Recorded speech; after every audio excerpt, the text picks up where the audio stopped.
Hi hello வணக்கம் and welcome to the show. நான் தான் உங்கள் விஜய். ஸோ இன்றைக்கி நம்ம டிவி செலிபிரிட்டி ஷோவில் யார் இருக்காங்கன்னு தெரியுமா? நம்ம கூட காதல் கண்கட்டுதே படத்தோட டேரக்டர் தான் நம்ம கூட இருக்கார்.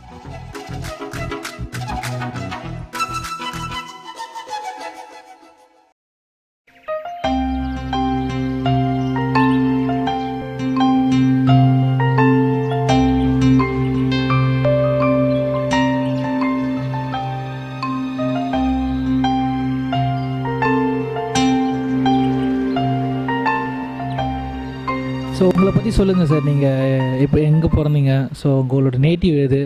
ஸோ இதுக்குள்ளே வந்தீங்க எப்படி? இதெல்லாம் அதை பற்றி சொல்லுங்கள். நேட்டிவ் வந்துட்டு தாராபுரம். நேட்டிவ் தாராபுரமாக இருந்தாலும் வந்துட்டு நான் ரொம்ப கை குழந்தையாக இருக்கும்போதே நாங்கள் ராசிபுரம் வந்துட்டோம். ஸோ சொந்த ஊர் கூட அவ்வளோ அட்டாச்மெண்ட் கிடையாது. ஆனால் ராசிபுரம் அங்கே இருந்த வரைக்கும் பார்த்தீங்கன்னா ரொம்ப ரெஸ்ட்ரிக்டான ஒரு இடம். அது படத்துக்கே போக முடியாது. அதுலேருந்து அந்த சினிமா பண்ணுற முதல் நான் தான் நினைக்கிறேன். ஏன்னா அது full and full doctors and engineers வருஷம் ப்ரொடியூஸ் பண்ணி ஆயிரக்கணக்கான டாக்டர்ஸும் என்ஜினியர்ஸையும் வந்துட்டு ப்ரொடியூஸ் பண்ணி வெளியே விட்டுட்டுருக்க ஒரு ஸ்கூலு. அந்த ஸ்கூல் படிக்கும்போதே அங்கே நான் ஒருத்தன் மட்டும் தான் வந்துட்டு சினிமா பண்ண போகிறேன்னு சொல்லுவாங்க. ஆப்வியஸாக அங்கே இருக்க எல்லாருமே என்னை மட்டும் ஒரு வித்தியாசமாகவே பார்ப்பாங்க. சென்னையில் லயோலாவில் வந்துட்டு விஷுவல் கம்யூனிகேஷன் படிக்கணுங்கிறது ரொம்ப ஆசை. ஆனால் என்னென்னா நடுவில் அந்த +1 வந்துட்டு சினிமா எடுக்க போகிறேன்னு சொல்லிட்டு ஒரு தடவை சென்னைக்கு வேறு ஓடி வந்துட்டேன். அதனால் சென்னை பக்கம் தலை வச்சே படக்கூடாதுன்ட்டாங்க. அப்புறம் கோயம்புத்தூரில் வந்துட்டு விஷுவல் கம்யூனிகேஷனாக சும்மா அனிமேஷன் கிராஃபிக்ஸ் கோர்ஸு அப்படின்னு சும்மா போய் சொன்னேன். அந்த டைமில் யாருக்கும் அந்த விஷுவல் கம்யூனிகேஷன் அவ்வளோ ஃபேமஸ் கிடையாது. பட் கோயம்புத்தூர் வந்ததுக்கப்புறம் தான் நான் ஃபஸ்ட் டைம் ஃப்ரீடமை ஃபீல் பண்ண ஆரம்பித்தேன். சுயமாக சிந்திக்கிறது, சுயமாக முடிவு எடுக்கிறது, இது எல்லாமே வந்துட்டு எனக்கு கிடைச்சது வந்துட்டு கோயம்புத்தூரில் தான். ஸோ ஆப்வியஸாக அங்கே இருக்கிற அந்த பீப்புள்ஸ், அந்த லொக்கேஷன்ஸு, அந்த கிளைமேட்டு, இது எல்லாமே வந்துட்டு எனக்கு ரொம்ப பிடிச்சதுனால வந்துட்டு ஃபுல்லாக கோயம்புத்தூர் வாசியாகவே மாறிட்டோம். அதனால் கம்பெனி பேரே கோவை ஃபில்ம்மேட்ஸ் தான்.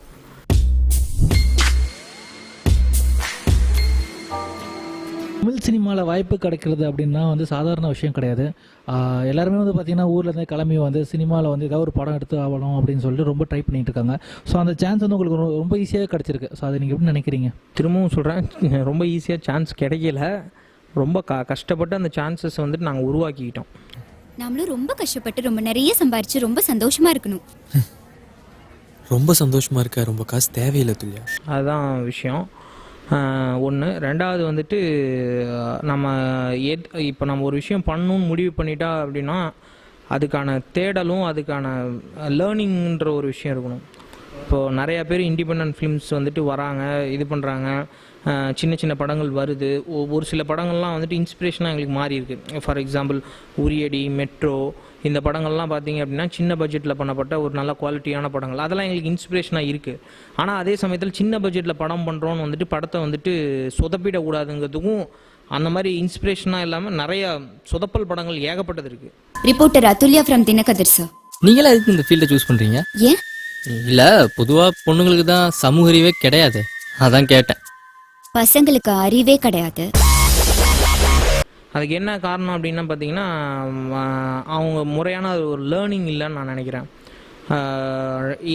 இப்போது சின்ன பட்ஜெட் மட்டும்தான் சின்னது. ஆப்வியஸாக ஒர்க்கு, ஹார்ட் ஒர்க்கு, எஃபோர்ட்டு எல்லாமே வந்துட்டு பெரிய படத்துக்கு ஈக்குவலான விஷயங்கள் தான் நம்மளும் போடுறோம். இத்தனை காதலை உனக்கென சேர்த்து வைத்தேன் நெஞ்சே,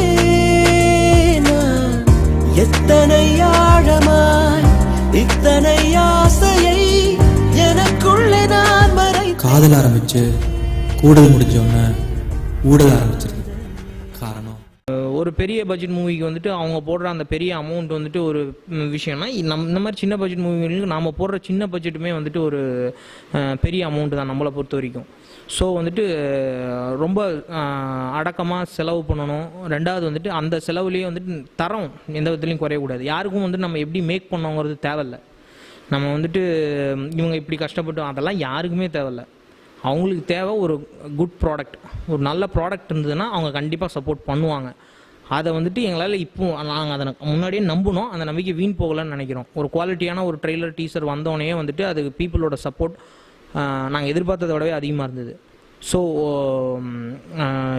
சான்ஸ் கிடைக்கிறது ஈஸிங்கிறது எங்கேயுமே கிடையாது.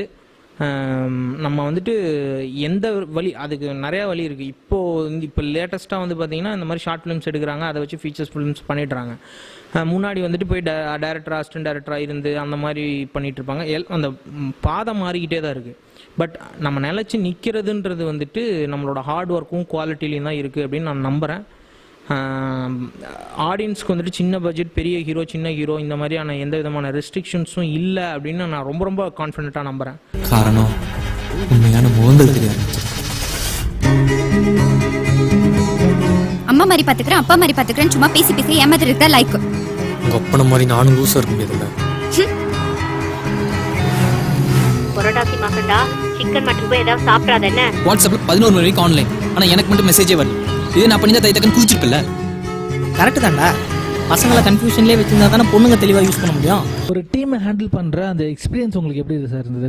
ஏன்னா அதுக்கு முன்னாடி வந்து பார்த்தீங்கன்னா இந்த படங்களும் எடுக்கல, ஷார்ட் ஃபிலிம் மட்டும் தான் ஒர்க் பண்ணியிருக்கீங்க. அப்போ வந்து ஃபியூச்சர் ஃபிலிம் அப்படின்னா அதில் ஒர்க் அதிகமாக இருக்கும்.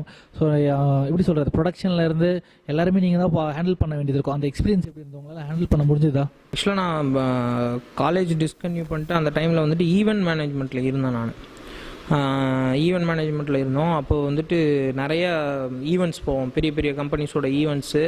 ஆல்மோஸ்ட் வந்துட்டு இப்போ பிரிட்டானியா கம்பெனிக்கெலாம் ஈவெண்ட் பண்ணும்போது வந்துட்டு ஒரு 100-150 குழந்தைங்க இருப்பாங்க. அவங்களெல்லாம் வந்துட்டு நம்ம மேனேஜ் பண்ணணும். பெர்மிஷன் வாங்கிறதுக்கு வந்துட்டு பிரின்ஸிபல், ஸ்கூல் செக்யூரிட்டிலேருந்து பிரின்ஸிபல் வரைக்கும், சேர்மன் வரைக்கும் போய் பேசணும். ஸோ அந்த ப்ராசஸ் வந்துட்டு அப்போருந்தே வந்துட்டு நான் பண்ணிட்டு இருந்ததுனால வந்துட்டு எனக்கு அந்த எக்ஸ்பீரியன்ஸ் வந்துட்டு எனக்கு இது ஹெல்ப் பண்ணியிருக்குன்னு சொல்லலாம். சிரிப்பை விட திமிரில் ரொம்ப அழகாக இருந்தீங்க. இந்த திமிரு தான் நமக்குள்ள பிரச்சனையே. அந்த திமிர் இல்லைன்னா நம்ம நினைச்சதை பண்ணவே விட மாட்டாங்க. அவங்களுக்கு பிடிச்சதையே திணிச்சிட்டு இருப்பாங்க. அந்த டீசர் பார்த்தேன்னா, ஸோ அதில் பார்த்தீங்கன்னா வந்து ஒரு சீன் வரும், ஹீரோயினை வந்து கிஸ் பண்ண போவாங்க.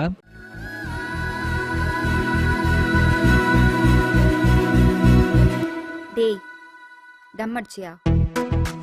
ஒரு டீசராக ஃபஸ்ட்டு விட்டு பார்ப்போம், அதோட ரீச் எப்படி இருக்குன்னு பார்ப்போம் அப்படின்னு சொல்லி ஏதாவது ஒரு அட்டென்ஷன் கிடைக்குமா அப்படின்ற ஒரு இதுலேயும் ஆட்டோமேட்டிக்காக வந்துட்டு எனக்கு இன்னொரு கான்ஃபிடென்ஸ் உண்டு. ஒன்று, நம்ம போயிட்டு என்ன தான் வந்துட்டு ரொம்ப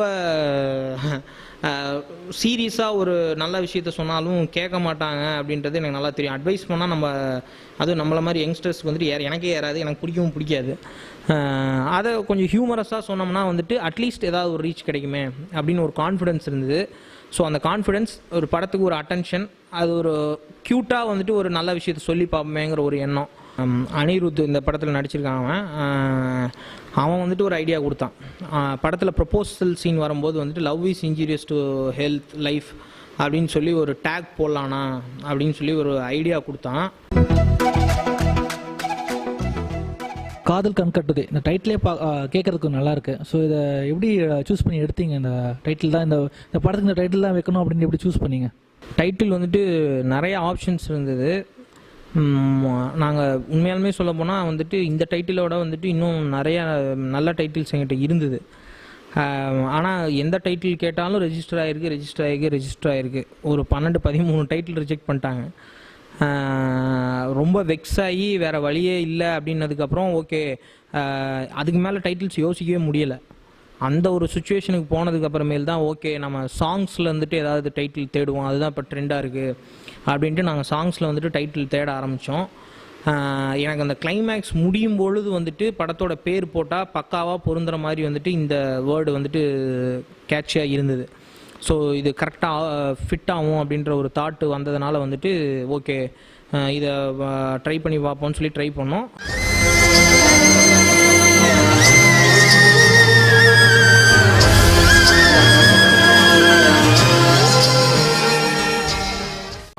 ட்ரை பண்ண ஃபஸ்ட்டு டைம் அப்ளை பண்ணோன்னே கிடச்சிருச்சு.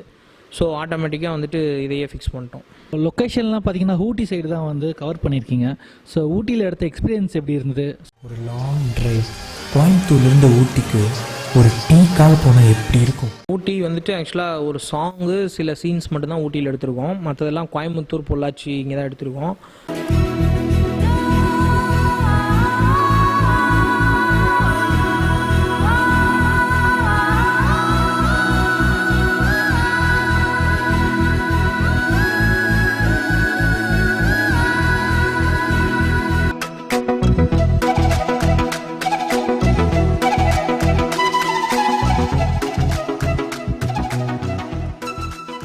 டைரக்டர் பற்றி சொல்லுங்கள், எப்படி நல்லா ஒர்க் பண்ணாங்களா, உங்களுக்கு எந்த அளவுக்கு சப்போர்ட்டாக இருந்தாங்க? கூட ஒர்க் பண்ண அசிஸ்டன்ட் டைரக்டர்ஸ்னு சொல்ல முடியாது, ஃபஸ்ட்டு ஃப்ரெண்ட்ஸ் அவங்க, அப்புறம் அசிஸ்டன்ட்ஸு ஆப்வியஸாக. அவங்கள பற்றி சொல்லணுன்னா சொல்லிட்டே இருக்கலாம். அது என்ன சொல்கிறது, நம்மளுக்கே சில நேரங்களில் டயர்டானால் கூட வந்துட்டு எப்போவுமே டயர்டாகாமல் ஒர்க் பண்ணிகிட்ருப்பாங்க. இப்போது பார்த்தீங்க அப்படின்னா மணி, கிஷோர், விக்கி, ராஜ், அனிருத், இந்த மாதிரி அது ஒரு பெரிய லிஸ்ட்டு. அவங்க எல்லாருமே வந்துட்டு பார்த்திங்கன்னா விவேகிரி, முகமது, இந்த மாதிரி நிறைய பேர் இருக்காங்க. யாராவது நேம்ஸ் கூட மிஸ் ஆகிருக்கலாம் எனக்கு மேபி. அவங்க எல்லாருமே வந்து பார்த்திங்க அப்படின்னா வந்துட்டு ஃபஸ்ட்டு விஷயம் வந்துட்டு என்னை நம்பினாங்க.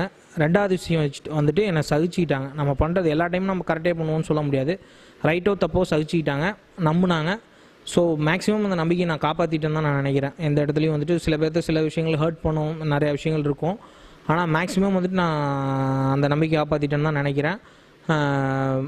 அது எந்த விதத்தில் அப்படின்னா, அந்த படத்தை இந்த அளவுக்கு ரீச் ஆகிடுக்கு, இனி அடுத்து வந்துட்டு படம் ரிலீஸ்க்கு அப்புறம் வந்துட்டு சக்ஸஸாக போகுன்ற கான்ஃபிடென்ஸ் வந்துட்டு எல்லாத்து மத்தியிலும் இருக்குது. எனக்கும் ரொம்ப ரொம்ப இருக்குது. அவங்க இல்லை அப்படின்னா வந்துட்டு இதில் வந்துட்டு இது சாத்தியமே கிடையாது. இதில் நடிகர், நடிகை அந்த மாதிரி யூஷுவல் சினிமா டேக்ஸே கிடையாது. இதில் நடித்தவங்கலேருந்து கடைசியில் வந்துட்டு டீ வாங்கினவங்க வரைக்கும் எல்லாருமே அசிஸ்டண்ட்டாக தான் ஒர்க் பண்ணாங்க ஃபஸ்ட்டு. அப்புறம் தான் வந்துட்டு அந்த அசிஸ்டண்ட் வேலையோட இன்னொரு வேலை, நடிக்கிற ஒரு வேலை, இன்னொரு ஏதாவது எடிட்டிங் பார்த்துக்கிற வேலை, டிஐ பார்த்துக்கிற வேலை, அப்படி கூட இன்னொரு ஜாபை சேர்த்து பார்த்துருக்காங்க, அவ்வளோதான். அந்த மாதிரி எல்லாருமே வந்துட்டு ஃபுல் அண்ட் ஃபுல் வந்துட்டு இறங்கி வேலை செஞ்சாங்க. ட்ரெய்லரை வந்துட்டு கார்த்திக் சுப்பராஜ் சார் வந்துட்டு ஃபேஸ்புக் லைவில் வந்துட்டு லான்ச் பண்ணார். பாலாஜி மோகன் காதலில் சொல்லப்பு எப்படி மாதிரி இந்த படங்கள் பண்ண பாலாஜி மோகன் சார் வந்துட்டு ஃபஸ்ட் லுக் டீசர் ரிலீஸ் பண்ணார். ஒவ்வொரு சாங்கை வந்துட்டு ஒவ்வொரு டைரக்டர் ரிலீஸ் பண்ணியிருக்காங்க. டைரக்டர் ரஞ்சித் ஒரு சாங்கு, நலன் குமாரசாமி சார் ஒரு சாங்கு, சீனு ராமசாமி சார் ஒரு சாங்கு, வினோத் அவர் டைரக்டர் வினோத் அவர் ஒரு சாங், ஆளுக்கு வந்துட்டு ஒவ்வொரு சாங் ரிலீஸ் பண்ணியிருக்காங்க. ஸோ இந்த படம் எப்போ தேட்டருக்கு வரப்போகுது, எப்போ நாங்கள் பார்க்கலாம் போய், ஸோ எந்தளவுக்கு என்ஜாய் பண்ணலாம் அதை பற்றி சொல்லுங்கள். படம் வந்துட்டு 2 days முன்னாடி சென்சார் ஆகிடுச்சு, க்ளீன் நியூஸ் சர்டிஃபிகேட். சென்சாருக்காக தான் இன்னும் ரிலீஸ் டேட் ஃபைனல் பண்ணாமல் வெயிட் பண்ணிகிட்டு இருந்தோம். இப்போ வந்துட்டு எப்படியும் வந்துட்டு இந்த டிசம்பரில் வந்துட்டு கம்பல்சரி ரிலீஸ் பண்ணிவிடுவோம். என்ன டேட்டுங்கிறது இன்னும் ஃபைனல் ஆகலை. ஒன்று. ரெண்டாவது வந்துட்டு மாண்டேஜ் மீடியா ப்ரொடக்ஷன், மதுபான கடைன்னு ஒரு கிரிட்டிக்கலி அக்ளைம்டு மூவி பண்ண ஒரு நிறுவனம், அவங்க தான் வந்துட்டு தமிழ்நாடு ஃபுல்லாக தேட்டரிக்கல் ரிலீஸ் பண்ணுறாங்க. அவங்க வந்துட்டு இந்த படத்தை வந்துட்டு ஒரு நல்ல விதத்தில் ரிலீஸ் பண்ணுங்கிறதுல ரொம்ப முனைப்போடு செயல்பட்டுக்கிட்டு இருக்காங்க. ஸோ அவங்க தான் வந்துட்டு இந்த ரிலீஸிங் டேட் இதெல்லாம் டிசைட் பண்ணுவாங்க. we are to waiting for the release. So இவ்வளோ பொறுமையாக நம்ம சேனலில் பார்த்துட்டு நம்ம கோலிவுட் கழக வியூவர்ஸ்க்கு நீங்கள் சார் சொல்ல போகிறீங்க? இனி online channels, online Facebook pages இதெல்லாம் தான் வந்துட்டு மக்களை ஈஸியாக ரீச் பண்ணக்கூடிய ஒரு தளங்கள். இந்த இடத்துல வந்துட்டு நீங்கள் வந்துட்டு கோலிவுட் கலாலப்பு நேயர்களுக்கு வந்துட்டு என்ன, நான் அவங்களுக்கு ஸ்பெஷலாக எதுவும் சொல்ல, படத்தை தேட்டருக்கு வந்து பாருங்கள், சப்போர்ட் பண்ணுங்கள். We are new and young. உங்களை மாதிரி ஆன்லைன் வியூவர்ஸ் தான் வந்துட்டு சொல்லப்போனால் இப்போ பெரிய படங்களோட தலைவிதிகளே எழுதுறது நீங்கள் தான் நினைக்கிறேன். நீங்கள் போடுற ஒரு மெமீஸில் தான் ஒரு படம் வேறு ஏதோ ரேஞ்சுக்கு போகுது, வேறு ஏதோ ரேஞ்சுக்கும் போகுது. ஸோ உங்கள் கையில் தான் வந்துட்டு எல்லாமே இருக்குது. எங்களுக்கு சப்போர்ட் பண்ணுங்கள். நீங்கள் படம் பாருங்கள். கண்டிப்பாக அது வந்து எந்த விதத்துலையும் உங்களை வந்துட்டு டிஸப்பாயிண்ட் பண்ணவே பண்ணாது. ஒரு 2 hours வந்துட்டு உங்களுக்கு வந்துட்டு ஒரு ஃபீல் குட் மூவியாக கண்டிப்பாக இருக்கும். ஸோ லேண்ட்ரெக்ஸ் பார்த்தீங்கன்னா வந்து சிட்டியில் 40 இடத்துல உங்களுக்கு பிரான்ச்சஸ் இருக்குது. உங்களுக்கு எதாவது ட்ரைவ் வாஷ் பண்ணணும் ஐடியா இருந்ததுன்னா நீங்கள் கூகுள் பண்ணிங்கன்னா உங்களுக்கு அட்ரஸ் கிடைக்கும். ஸோ ரொம்ப தேங்க்ஸ் சார், இவ்வளோ நேரம் பொறுமையாக எங்களுக்கு நாங்கள் கேட்ட கேள்விக்கெல்லாம் பதில் சொன்னதுக்கு. ஸோ எங்கள் ஷோவில் பார்ட்டிசிபேட் பண்ணதுக்காக உங்களுக்கு இந்த வவுச்சர்ஸ் கொடுக்குறோம். Thank you very much. யாருக்கு ஹெல்ப்ஃபுல்லாக இருக்கோ இல்லையோ, கண்டிப்பாக எனக்கு ஹெல்ப்ஃபுல்லாக இருக்கும்னு நினைக்கிறேன். ஏகப்பட்ட துணி அழுக்காக கிடக்கு. Thank you very much.